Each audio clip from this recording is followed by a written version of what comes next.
extraordinario es a pesar de los esfuerzos muy importantes en el gobierno de reducir el ingreso, de hacer realidad primero primero los pobres, parecería que el mercado es extraordinariamente imponente y hizo en los últimos años primero los ricos. Ah, tenemos el anuncio por el UBS Bank de Suiza de que el número de multimillonarios en sentidos mexicanos del término aumentó de 14 a 22. Pero no solamente eso, sino su riqueza en el último año aumentó en 18%.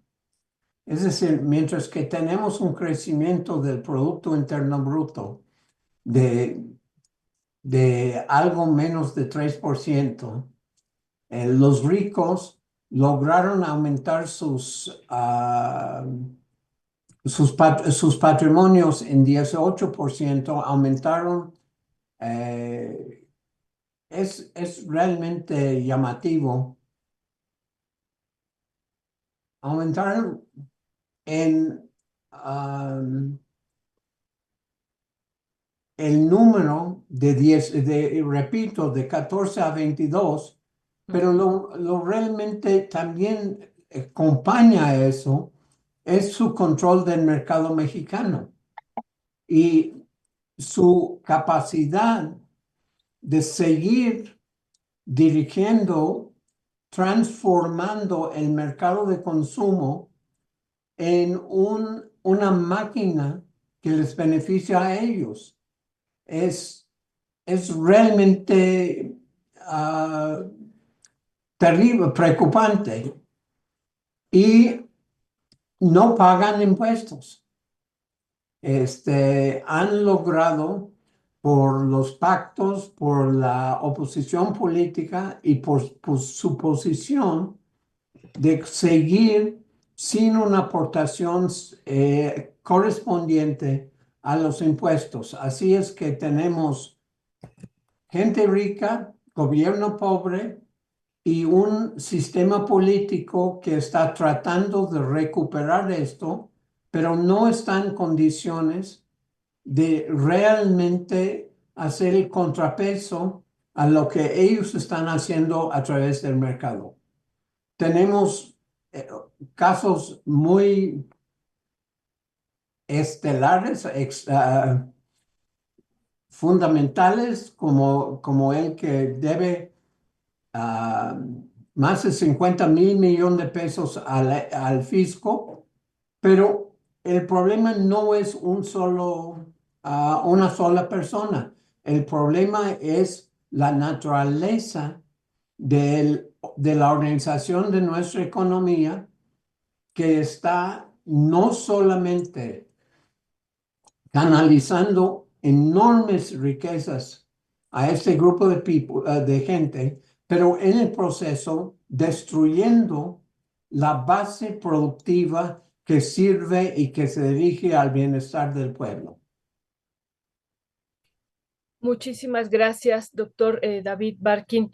¿Qué tendríamos que hacer para ir transformando estas realidades de esta riqueza extrema que va creciendo y que hay que comentarlo? Ya usted decía, se subió de 14 a 22 personas que incrementaron su fortuna de una manera muy importante, pero además México ocupó el primer lugar de los países de América Latina con este incremento del 57% de hombres multimillonarios, y estos datos que usted daba que realmente muestran que algo ocurrió aquí en México o que no se ha cambiado en el rumbo y que se les ha permitido seguir concentrando esta riqueza. ¿Qué se tendría que hacer frente a este escenario? Usted ha hablado ya en otro momento, doctor David, de la reforma fiscal que sería necesario. ¿Sería ese parte del camino? ¿Y qué otras situaciones tendríamos que comentar para ir transformando estas realidades? Bueno, yo creo que es el conjunto de políticas de asignación de recursos y el uso del patrimonio nacional. En otras ocasiones, pues nosotros y ustedes han hecho extraordinaria énfasis en el problema de la minería, las diversas formas de la minería, que no solamente no contribuyen, aunque haya una ligera aumento con la reforma fiscal de este año o con el paquete fiscal de este año, o del año entrante, mejor dicho. Pero yo creo que habrá que preguntar el uso del agua, habrá que preguntar por qué tenemos una extraordinaria expansión de granjas porcinas que están destruyendo la vida de la gente en sus áreas para la exportación, que no crean bienestar. Las condiciones de trabajo en estas áreas son terribles. Hay que preguntar si lo que debemos estar preocupándonos es la producción de automotrices, si debemos estar preocupándonos por crear plataformas de maquila en el istmo de Tehuantepec, o si debemos estar reorganizando, reorientando el gasto público y los incentivos económicos para impulsar la producción, seguir impulsando, pero con muchísimo mayor énfasis y recursos, a impulsar la producción para la población mayoritaria y, y sobre todo asegurar que este tipo de producción genera empleo, genera bienestar, que es lo que necesitamos en el país. Las maquilas crean empleo, no hay duda de esto, pero las condiciones de empleo, la agroexportación en el norte que está destinado al mercado norteamericano y en parte asiático, ah, no está generando las condiciones de empleo que dan buenas condiciones de vida. Ustedes acaban de estar en la montaña de Guerrero, donde los trabajadores, la gente allá, se van de maquila, pero sus condiciones de empleo y su impacto sobre la salud son permanentes y están teniendo un impacto muy, muy fuerte. Tenemos por el otro lado una estructura de consumo que está promoviendo, si esa es la palabra, o agudizando el problema de diabetes y obesidad. Ah, yo creo que hay que entender que yo soy economista, pero la estructura productiva de nuestro país en este momento no es una estructura orientada a crear el bienestar para la mayor parte de la población nacional. Ya, gracias, doctor David Barkin.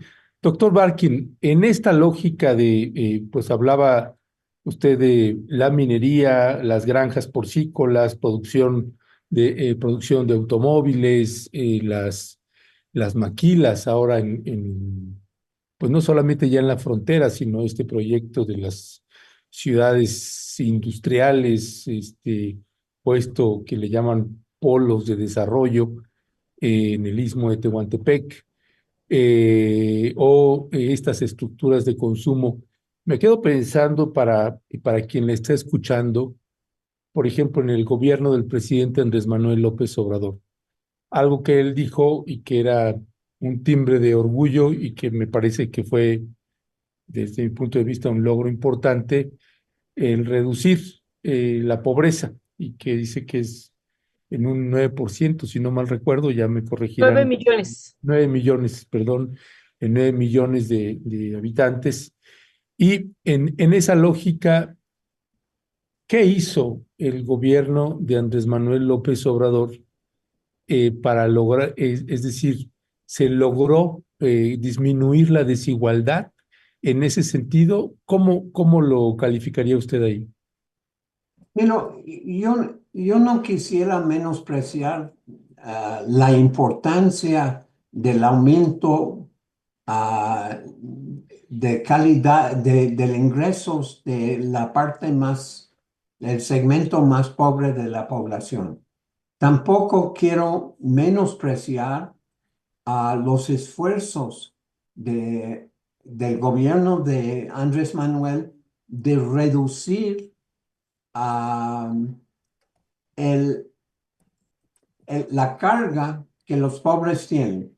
No quiero tampoco menospreciar la importancia del énfasis en la educación superior en zonas alejadas.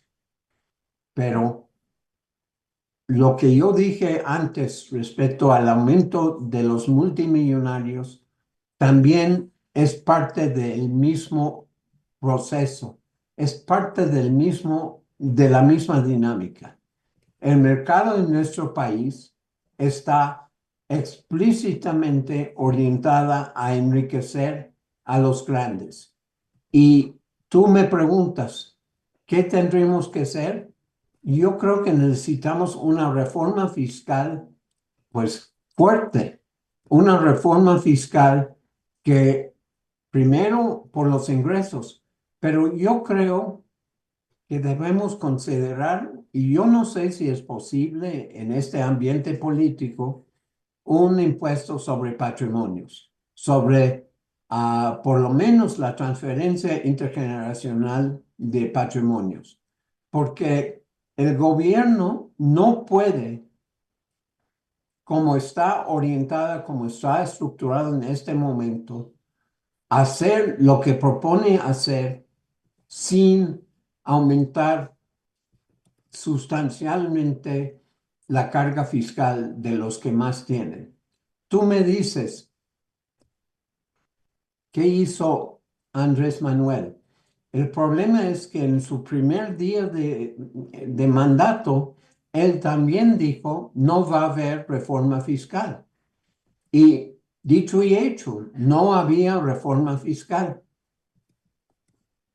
Claudia Sheinbaum no está siendo tan tajante. Hay ligeras mejoras en el sistema con el paquete fiscal de 25, pero no son de ninguna manera lo que se necesita. Y la pregunta que se tiene que hacer es, ¿cómo se va a financiar? No va a hacerse mágicamente y no va a hacerse a través del mercado, revertir la pobreza, revertir la orientación del sistema productivo hacia la exportación de productos que no benefician al pueblo mexicano, no va a beneficiar al medio ambiente cuyo sistema hidráulico, cuyo sistema de extracción de minerales, cuyo sistema industrial está orientado a una clase de los más adinerados en todo el planeta. No se va a hacer, salvo que se empieza a exigir una aportación mucho más sustancial de los que del 1%, por no usar más palabras. Muchísimas gracias, doctor David Barkin. Sería muy, muy interesante que también ahorita en este análisis tan oportuno y tan importante que nos está haciendo, sobre todo después de estos datos que han sido publicados en esta banca suiza que nos ha sorprendido, ¿no? Mucho, mucho nos ha sorprendido en el sentido de lo que hemos venido dando cuenta de que pobreza y desigualdad primero no son lo mismo, ¿no? A lo mejor ahí aclarar esta parte, esta diferenciación. Y el sexenio pasado vimos una disminución de la pobreza en general, pero vimos un aumento de la pobreza extrema. También eso es otra cuestión que hay que decirlo. Y ahorita, con estos datos de desigualdad, pues estamos viendo que esta concentración de la riqueza está aumentando y que corresponde también pues a una lógica y a un modelo que se está implementando. Entonces, doctor Barkin, si nosotros tuviéramos o pudiéramos hacer alguna, ya usted habla de esta reforma fiscal, pero por ejemplo, en esta situación en particular del incremento de la pobreza extrema, hablando, por ejemplo, de la población indígena, que de acuerdo a los datos es 4 veces más pobre que el resto de la población, pero en esa población las mujeres indígenas y campesinas son las más pues perjudicadas por esta situación de pobreza y por la situación también de desigualdad. Ahí se mete la desigualdad de género y otras situaciones que se agregan a la situación de pobreza.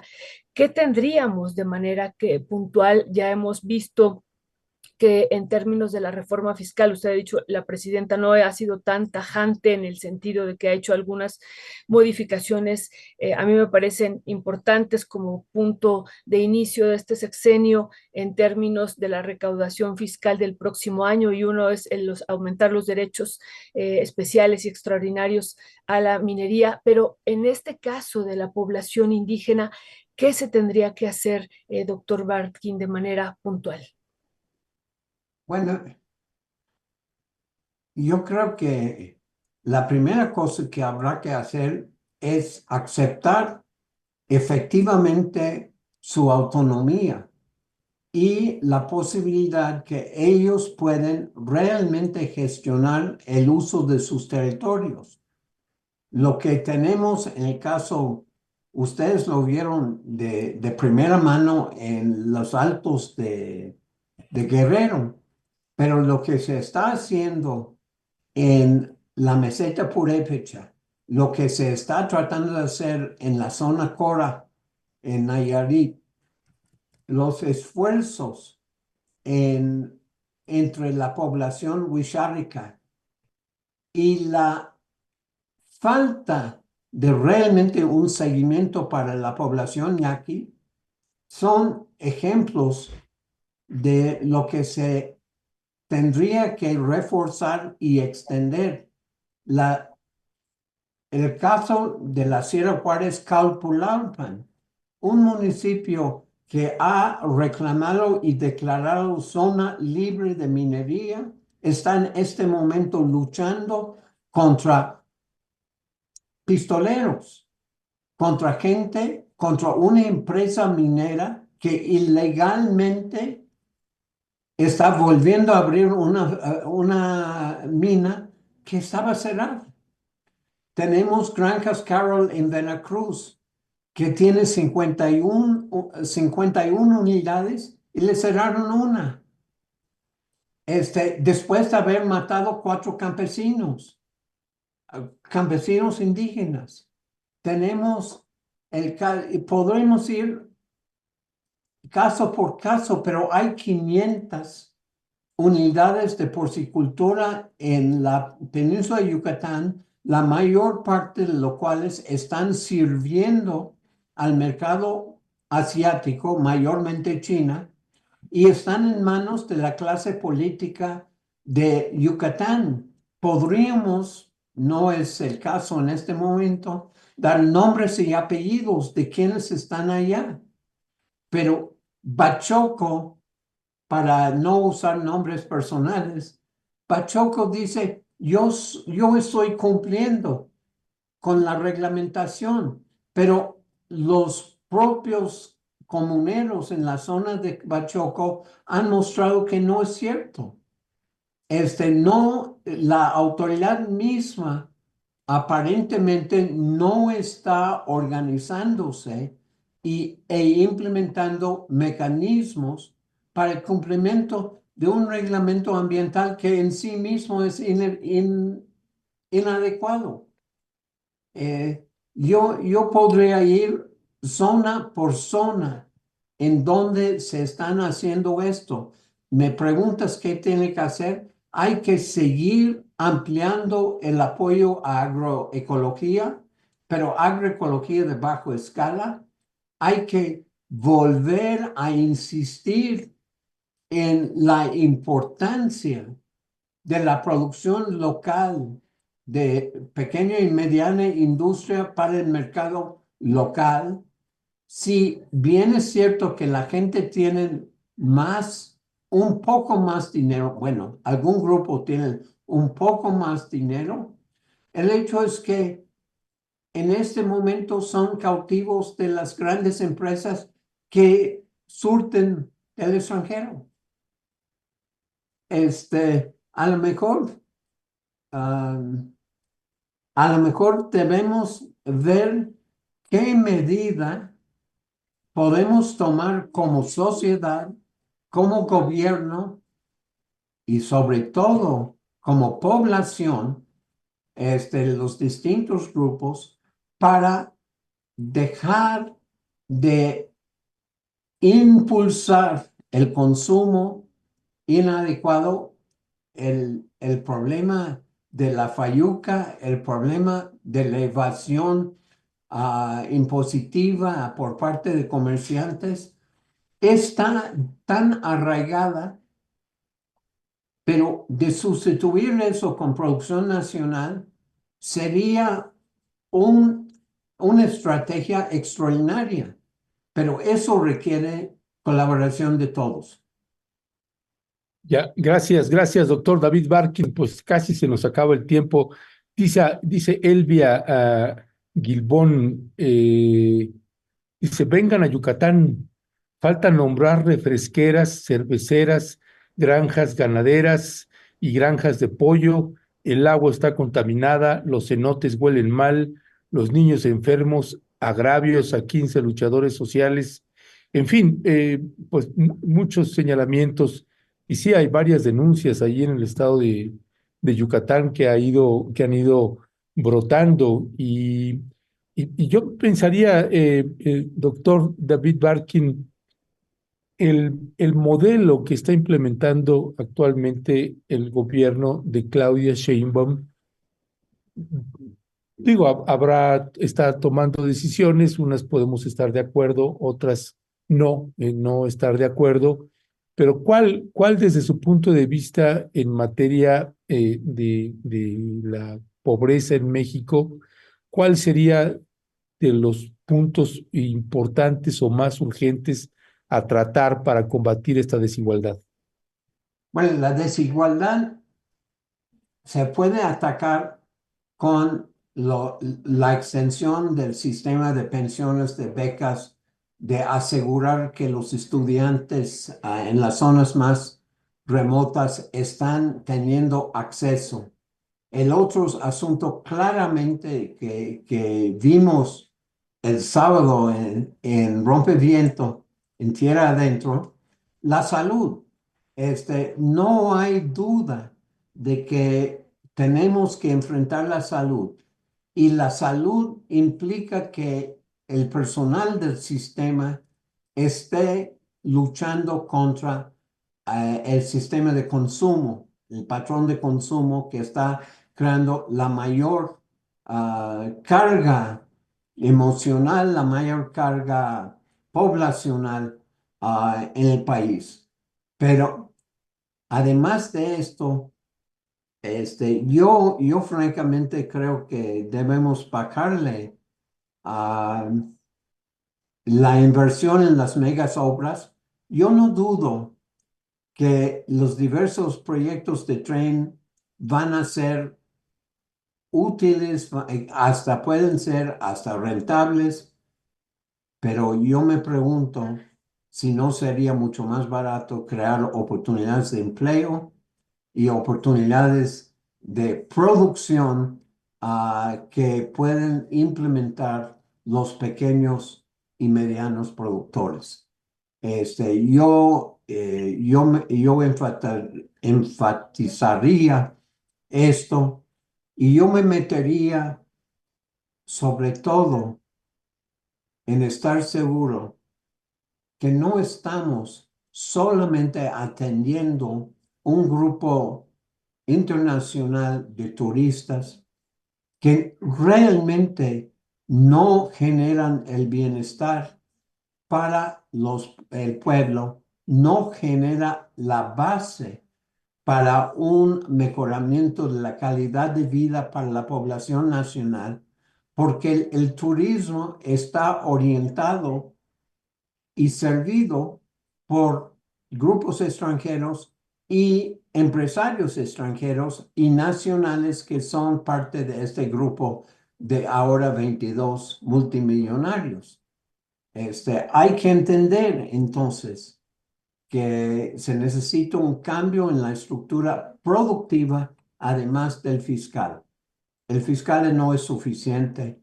Los gastos del gobierno no van a ser adecuados si no hay más dinero en las arcas públicas.